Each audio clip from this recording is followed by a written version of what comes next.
quiero hoy dedicar quizá el resto del programa a darle consejos, a darle recomendaciones sobre lo que hay que hacer con su dinero.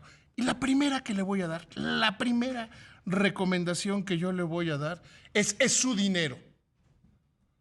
Creer que porque el dinero esté en un banco, está totalmente seguro, es que como creer que usted fue a Dodge, yo tengo un carro Dodge, puedo dejarlo con las llaves adentro porque finalmente es un Dodge. Entonces, si se lo roban, ir a la Dodge y decirles, oigan, no manchen, me robaron el carro. ¿Qué no tiene ¿Qué no tiene alarma? ¿Qué no tiene seguros? Pues sí, pues esos debieron funcionar. No, no es así. El primero que tiene que cuidar su dinero y su patrimonio es usted mismo. Para hacer este programa invité quizá a los dos más grandes expertos que hay en el cuidado de este dinero de los bancos. Primero presento a Marco Arturo Rosales, director ejecutivo de Prevención de Fraudes de Banco Santander México. Marcos, ¿cómo estás? Muy buenas noches. Hola David, muy buenas noches. Muy bien y muy contento de poder estar esta noche platicando contigo y tu auditorio. Muchas gracias. También tengo, y lo conoces bien, y hasta me dicen que son amigos en los chismes, a Francisco Leiva, quien es director general de Sistemas y Operaciones del BBVA México. Francisco, qué gusto saludarte.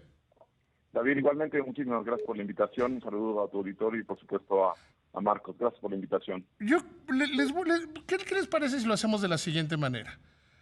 Y que se interrumpan, hablen, se complementen sobre estos temas del fraude, porque yo veo, y lo veo con preocupación, sería la primera pregunta que yo les haga, de que la gente es muy descuidada con su dinero, con sus claves, o sea, y que a cualquiera que les mande un correo, yo decía de broma que el otro día de un banco que nunca he tenido cuenta, me hablaron para pedirme mis datos, entonces ya lo dejé hablar. Le digo, oiga, pero yo no tengo cuenta en este banco. Ah, aquí hay un error. ¿Nos podría decir en qué institución tiene usted su cuenta? O sea, llegan a ese grado de absurdo los fraudes y hay gente que cae. Entonces, creo que me gustaría empezar a preguntar, ¿qué es el error más común, Marcos, Francisco, que comete la gente en descuidar su dinero? Quien quiera puede comenzar. Si me lo permiten, Por favor. me gustaría tomar la palabra aquí. A ver, David, ¿qué es lo que pasa? Lo que pasa es, en términos generales, creo que nos hace falta, mucha cultura de la prevención, en todos los términos, no solamente en términos comerciales.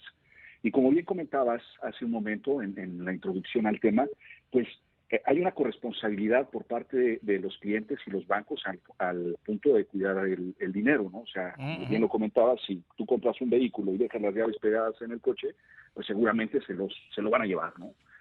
Claro, y no es culpa del fabricante ni de la agencia, ¿eh? Es correcto. Y a veces en este caso, y perdón que te interrumpa, a veces en estos casos del tema bancario, es como que te robaron el coche y fueras a la agencia y al fabricante a decir, oigan, me robaron el coche, ¿qué les pasa? Su culpa. Es correcto. ¿Y sabes qué es lo que pasa ahí, David? Que desde hace tiempo hemos visto que la gente cuando está en un ambiente cibernético, es decir, en Internet, se relaja mucho, toma mucho más confianza. Yo creo que al no tener a alguien de frente se relaja mucho todas estas prevenciones que se tienen que tomar y entrega su información de manera sumamente fácil, ¿no? Y puede caer también los delincuentes que se dedican a hacer estas cosas, como bien mencionabas, que han evolucionado y hoy en lugar de asaltar las carrozas que llevaban el dinero o ir a una sucursal, pues al no tener Oye, es mucho más fácil ir a una sucursal. Oye, es mucho más fácil robar una sucursal que tienen como 8,000 pesos porque nada más disponibles o cosas así, por todas las medidas de seguridad que se tomaron. Pues es mucho más fácil robarte una cuenta. Sí. Y más rentable. Ese es el punto. Es más rentable porque es mucho más masivo. Tú puedes, en el espacio cibernético, hacer campañas masivas de phishing, enganchar a los ciudadanos y robarles su información. Y tiene que ver con esto, o sea, que los clientes muchas veces relajan en el espacio cibernético cuando están en Internet estas conductas de prevención y bueno, con las capacidades que hoy tienen estos delincuentes, se hacen pasar definitivamente por los bancos y logran robar su información, ¿no? Es un tema de ingeniería social que nos ha venido afectando a todo el sistema financiero desde ya hace algún tiempo, pero que al final termina quejando fuertemente a nuestros clientes. Pero Mira, aquí, si me permites, por favor, por yo favor. te diría que, perdona, David, por una parte me parece que el dinero se ha ido desmaterializando, es decir, Ujú, el ujú. dinero antes era demasiado físico y ha pasado de ser dinero físico a cheques y de cheques a tarjetas y de tarjetas a claves y a transferencias electrónicas. En esa medida, me parece que la gente se siente menos poseedora de ese dinero.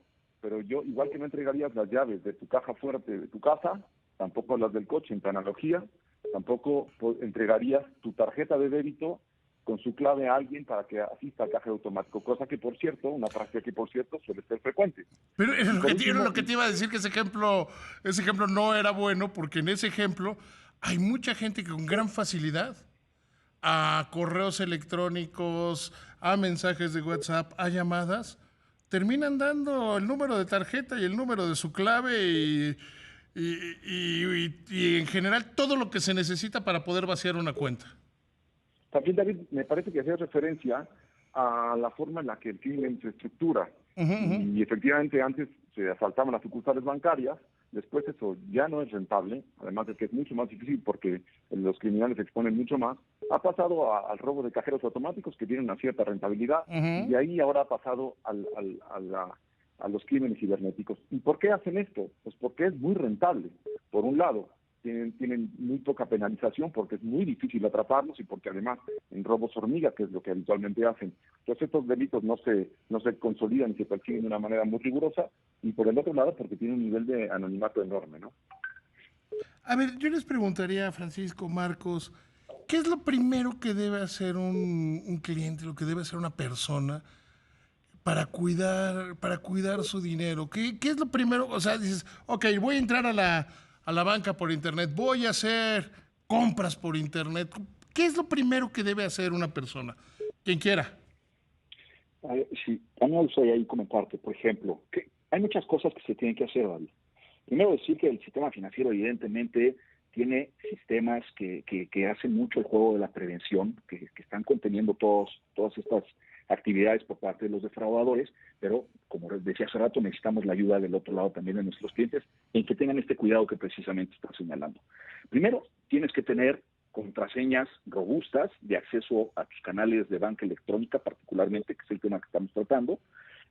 ¿Qué quiere decir contraseñas robustas? Pues que no pongas el nombre de tu perro, tu fecha de nacimiento, cosas así. Dos, Uno, que las 2, 3, almacenes. 4, 0, 9, Exacto. 8, 7 y cosas así. Ese tipo de contraseñas pues son fácilmente identificables y un defraudador con cierta experiencia fácilmente va a La poder dar con fecha esas de cuando contraseñas. sacaste la cuenta. Esa es Tu una muy fecha de común. nacimiento, tu fecha de matrimonio.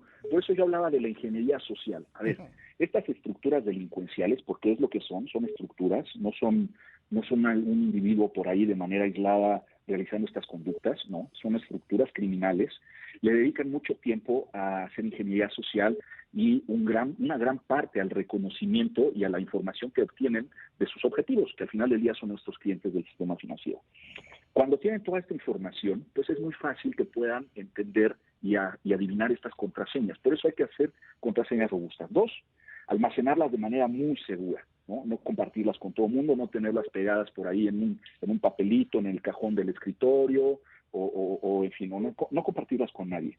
Cuando te llaman por teléfono para solicitarte este tipo de información, pues simple y sencillamente no la debes de entregar. Esas contraseñas son los que le abren la oportunidad a los defraudadores para poderte afectar.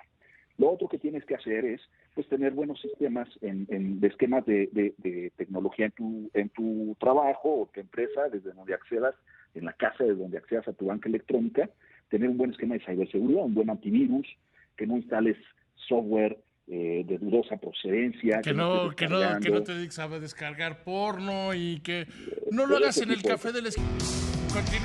Continuamos platicando. Francisco Leiva Rubio, director general de Sistemas y Operaciones Engineering del BBVA México. Y Marco Arturo Rosales, director ejecutivo de Prevención de Fraudes de Banco de Santander México. A ver, me gustaría hacerles una pregunta que va como por el principio, con el... ¿Cómo, o sea, se guardan bien las claves? ¿Cómo decides en qué sitios comprar y en qué sitios no? Porque hay una cosa que es el phishing y otra es meterte a sitios de dudosa procedencia. Mira, David, a mí justo después de la explicación que nos ha dado Marco respecto a la gestión de claves, me parece que lo segundo más importante es el cuidado de en dónde entregas tus datos. En términos generales, las personas que entregan sus datos lo hacen de una manera relativamente inconsciente, incluso cuando entregas tu tarjeta de crédito y de débito para hacer un pago y lo entregas en la mano de alguien. 3 datos de una tarjeta les permiten hacer compras por muchísimos lugares, ¿no? Y la tarjeta física contiene esos 3 mismos datos, que básicamente son el número de tarjeta, la fecha de vencimiento y una clave que se llama CVV que aparece al reverso de la tarjeta. Es Y que fundamental algunas que también, operadoras como American Express lo traen en el frente. por supuesto. O sea, incluso es tal vez más fácil esa porque lo traen en el frente. Claro, y ahora, digamos, nosotros en su momento pusimos en marcha una iniciativa que se llamaba Chip and PIN, que lo que significa es que tu tarjeta de crédito tienes que poner un PIN, que es una clave a su vez, a la hora de transaccionar. Ahora, a medida que las transacciones se han vuelto transacciones electrónicas, pues esto ya no es posible porque no hay presencia física de la tarjeta. Entonces, es muy importante mirar en qué sitios compras.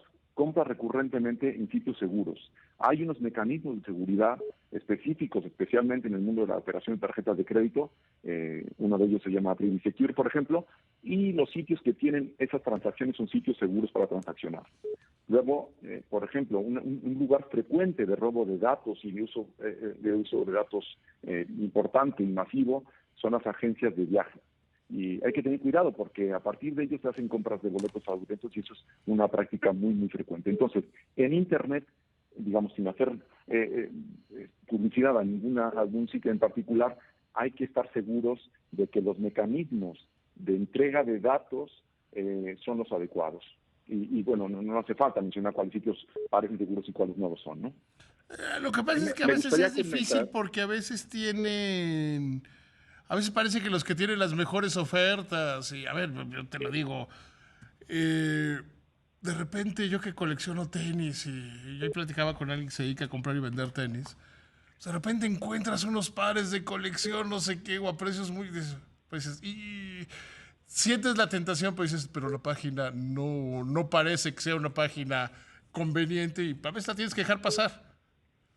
Pero ¿sabes qué pasa ahí, David? Yo creo que también es un tema de sensibilidad por parte de los clientes. Si tú sabes que son sitios que gozan de una buena reputación, por supuesto que tienes la confianza de poner tu información, tus datos en estas páginas o en estos sitios de venta en Internet. O sea, me parece que también va por ahí, ¿no? Si son sitios que gozan de buena reputación, lo puedes hacer con toda confianza. Ahora, esto que comentas es muy importante.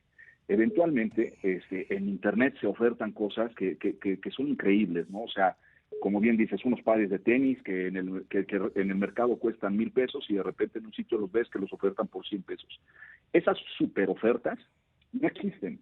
Eso no existe en la vida real, David. O sea, difícilmente... Sí, cuando algo es demasiado bueno, demasiado barato, normalmente es una tranza. Así es. Entonces hay que tener mucho cuidado, hay que validar realmente que con quien se va a hacer una operación, ya sea un comercio o una tercera persona, sea realmente alguien en quien puedas depositar confianza para, ya sea o depositar tus datos de tu tarjeta o realizar una operación de transferencia. Ahora, Marcos, es muy común oír, me hackearon la tarjeta, como que se ha vuelto ya un lugar común. Y creo que es una práctica que no es, me parecería innecesaria o incluso mucho más compleja que robarte, como hemos estado hablando en los últimos minutos, los datos, ¿no? Sí, mira, ahí además es que existen mecanismos para protegerte al respecto de eso. Hoy existen en los diferentes bancos que hay en el país soluciones como el wallet, donde tú puedes gestionar la operación de tus tarjetas. Si la mantienes apagada, no te van a poder hacer cargos, no las van a poder usar alguien más tratando de afectarte. Ahora, pues esto tiene que ver mucho con los delincuentes que están allá afuera probando tarjetas de manera masiva. O sea, al final del día, los bancos tenemos un cierto BIN, un cierto número asignado para que se impriman las tarjetas que usan nuestros clientes. Los defraudadores entienden y conocen esto. Te puedo decir que muchos de los que en algún momento hemos identificado que se dedican a estas conductas delictivas es gente que en el pasado ha trabajado cercano a ciertas tecnologías que les permiten entender el conocimiento de cómo funciona el sistema y tratar de desarrollar cierta tecnología que a ellos les permite estar adivinando estos números y de manera masiva estarlas probando en diferentes comercios. Cuando identifican que una es válida, pues evidentemente lo que viene después es una afectación a nuestros clientes, ¿no? Que muchas veces, en la mayoría de los casos, ni siquiera saben realmente quién es la persona que están afectando. Oye, perdona, y volviendo al término que utilizaste, David, me hackearon, es que la actividad de hacking, en términos generales, no se hace a personas físicas. La actividad de hacking se hace a empresas, ¿no? Se hace Sí, a pero se ha sitios vuelto como un públicos, lugar etcétera. común, ¿no? O sea, se ha vuelto como, me hackearon la tarjeta. Bueno, también En las que realidad, dicen, lo que me pasa, hackearon mi cuenta de Instagram, me subieron fotos con otra vieja. Ah, no, ¿verdad? Eso es... Pero es lo mismo, pero tiene la misma validez una y la otra. pero nadie diría, me robaron mis datos o entregué indebidamente mis datos. Entonces, volviendo a la cultura del cuidado de mis datos, en términos generales a la gente no la hackean, en términos generales a la gente consiguen engañarla para que entregue sus datos. Y es una cosa que hay que mantener en la cabeza, porque esa es, digamos, la primera línea de defensa, eres tú mismo. Entonces, cada vez que te llama alguien, tienes que levantar la guardia, porque en términos generales la forma de operar de esta gente es haciéndote caer en una zona de confianza, diciéndote, Y te oye, interrumpo, hablamos de tu Francisco, los banco. bancos nunca hablan para hacer ese tipo de operaciones. Nosotros jamás llamamos para pedir datos. Si acaso, llamamos para confirmar una operación en donde lo único que esperamos que nos diga sí o no. Y justamente es un mecanismo que utilizamos cuando sospechamos que hay una transacción fraudulenta detrás de una transferencia, por Y ejemplo, detrás de una transferencia ponen electrónica. asterisco, asterisco y en los últimos 2 o 3 números de la tarjeta. Es que esto de los últimos 2 o 3 números de la tarjeta cualquiera los tiene. Entonces, en realidad llamamos y decimos, señor Páramo, usted está haciendo en este momento una transferencia electrónica al banco fulano, y nuestros clientes contestan sí o no. Si nos dicen sí, efectivamente lo estoy haciendo, eso es todo, muchas gracias. Y confirmamos que esa, digamos, esa operación que podía ser anómala no lo es. Pero no van a jamás pedir les PIN, decimos, no van a pedir, o sea, no van a pedir número de tarjeta, no jamás, van a pedir PIN, no van a pedir fecha de vencimiento, nada de eso. jamás hacemos eso, jamás hacemos eso. Es más, tenemos campañas publicitarias, y lo pueden ver en nuestros cajeros automáticos, que dicen, nunca, nunca, nunca te pediremos tus claves. Entonces nosotros no hacemos eso, no pedimos claves, no pedimos números de tarjetas. Nosotros confirmamos transacciones. Y comentarte ahí, David, que además esto que comenta Francisco es muy importante. Precisamente estaba revisando hace poco tiempo un documento que realizó la OEA, la Organización de los Estados Americanos, a principios de año. Ellos hacen una valoración sobre la ciberseguridad de diferentes países. Y en el caso de México, hubo una evaluación en el 2016. La más reciente es de este año, es del 2020, es un documento público, se puede consultar en Internet, y las valoraciones que tiene México, por ejemplo, ha avanzado en diferentes rubros.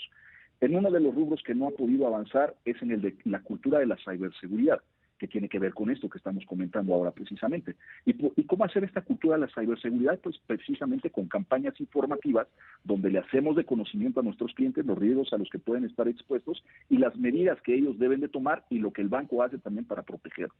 Es un ecosistema muy complejo y todos formamos parte importante de todo este ecosistema, ¿no? Yo creo que una gran deficiencia de México, el sistema financiero mexicano, es la muy poca educación, la muy pobre educación financiera de las personas. Yo llevo muchísimos años diciendo que la educación financiera debería ser materia obligatoria en las primarias. David, no sé si tú recordarás cuando éramos niños, porque tú y yo somos más o menos de la misma edad. Somos de la misma edad, yo creo. Cuando éramos niños, las transacciones bancarias se hacían en una sucursal bancaria y Claro. las transacciones en cajeros automáticos eran muy limitados. Hubo que hacer un esfuerzo enorme para que la gente tuviera cultura del uso de cajeros automáticos. Después hemos tenido que hacer esfuerzos enormes para culturizar también a nuestra población usuarios de tarjetas de crédito, en esto, por ejemplo, en esto que te decía del chip and PIN. Y ahora tenemos que seguir haciendo un esfuerzo enorme para que se disperse la cultura del uso de los medios electrónicos y del uso de los medios digitales para el manejo del dinero de las personas. Ahora, ¿cómo? Y el tema es, ¿cómo irle haciendo, cómo ir construyendo esta educación financiera, este saber distinguir de una propia persona cuando dio la información indebidamente, cuando sí está siendo víctima de un ataque? y cómo ir delimitando responsabilidad. Les decía Francisco Leiva Rubio, Marco Arturo Rosales, primero director general de Sistemas y Operaciones Engineering del BBVA México, y Marcos, director ejecutivo de Prevención de Fraudes Banco de Santander. ¿Cómo distinguir cuando es un ataque, cuando es un robo, cuando es que nosotros nos equivocamos desde el punto de vista del usuario?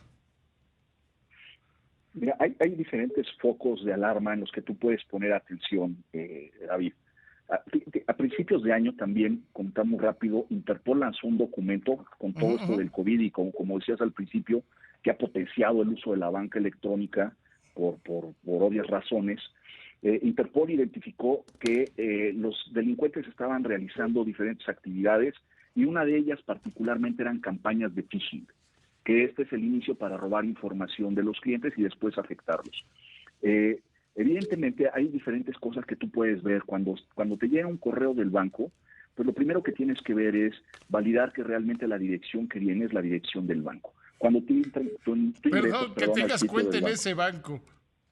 Además, ¿no? Porque a todos nos llegan de todos los bancos y muchas veces pues ni siquiera eres cliente, por supuesto.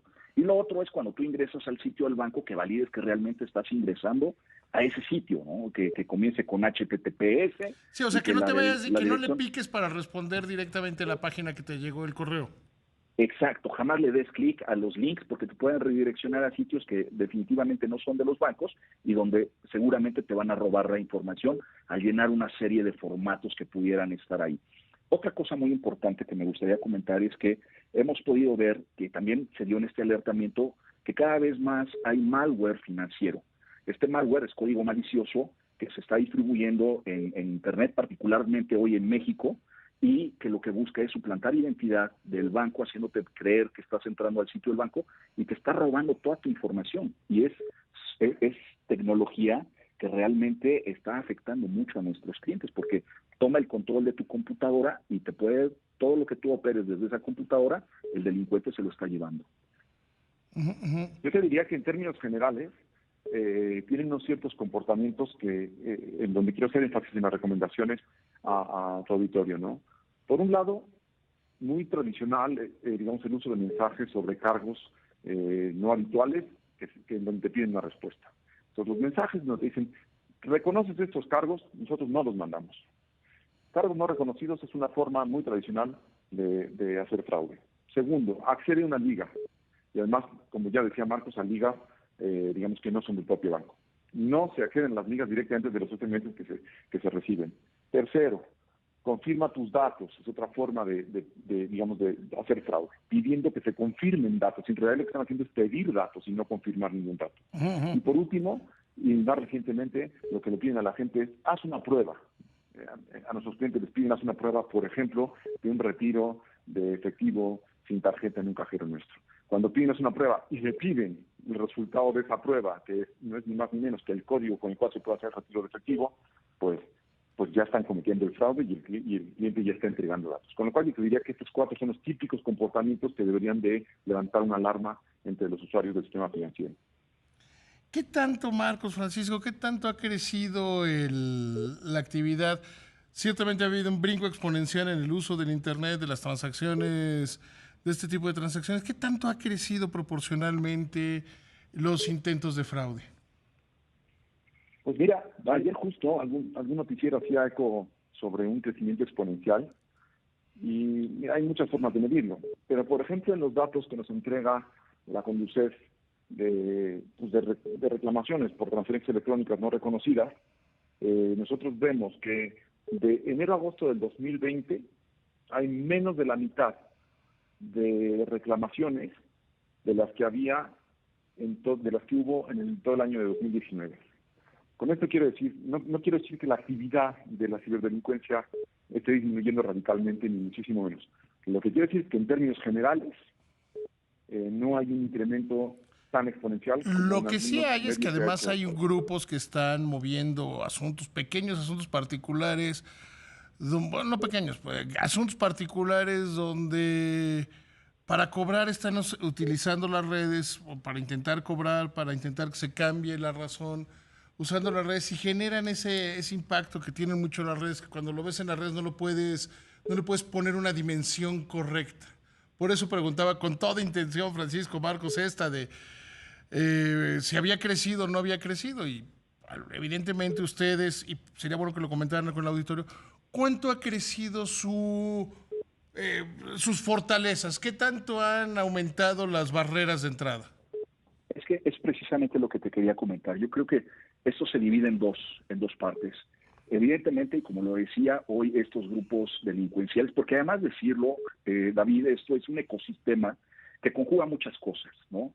Lo cierto es que las sanciones, como se ha platicado, eventualmente es muy complicado que a estos delincuentes se les logre sancionar. Las leyes no están tan claras ni facultan una sanción directa, y lo que genera una impunidad para que estos individuos sigan en sus operaciones y creciendo además en sus estructuras delincuenciales. Entonces, ¿qué pasa del otro lado? Evidentemente los bancos han venido evolucionando en la implementación de equipos. Hoy hay equipos especializados de prevención de fraude en los bancos. Las tecnologías, se usan tecnologías de punta. Lo mejor que existe en el mundo está usando la banca financiera, con además el talento humano suficiente para poder hacer estas contenciones. Ahora, la pandemia potencializó realmente mucho eso por diferentes motivos. ¿Qué es lo que pasa? En el aislamiento nuestros clientes están mucho más expuestos a que los enganchen este tipo de delincuentes, ¿no? ¿Por qué? Porque tienen más tiempo. Estuve leyendo... Y navegan más tiempo. Exacto, están más tiempo en Internet. Eso les hace estar revisando el correo a cada rato, ver sus mensajes, sus WhatsApp. O sea, son cautivos de manera más natural.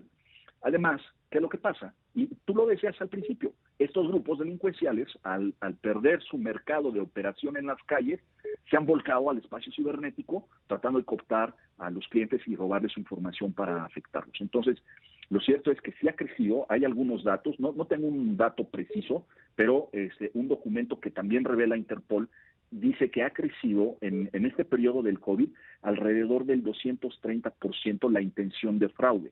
Si bien, como ahorita comentaba Francisco, las aclaraciones y reclamaciones han bajado, es porque los bancos se están blindando para evitar que los clientes se vean afectados, aun cuando ellos expongan su información y la comprometan. Lo cierto es que estamos evitando que afecten a nuestros clientes en gran medida. Oiga, me da muchísima pena, pero ya tenemos que terminar el programa.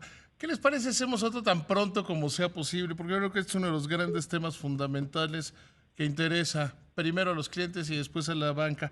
Francisco, qué gusto platicar contigo. Marcos, un placer platicar con los dos. Muchísimas gracias por el tiempo. Igualmente, David, muchas gracias y encantados de participar. Igual voy a hablar con mi productor para ver si me deja hacer un programa igual el próximo viernes, porque yo sí creo que es un tema en el que le tenemos que dedicar y que tenemos que concentrarnos en la educación financiera. Muchísimas gracias. Buenas noches.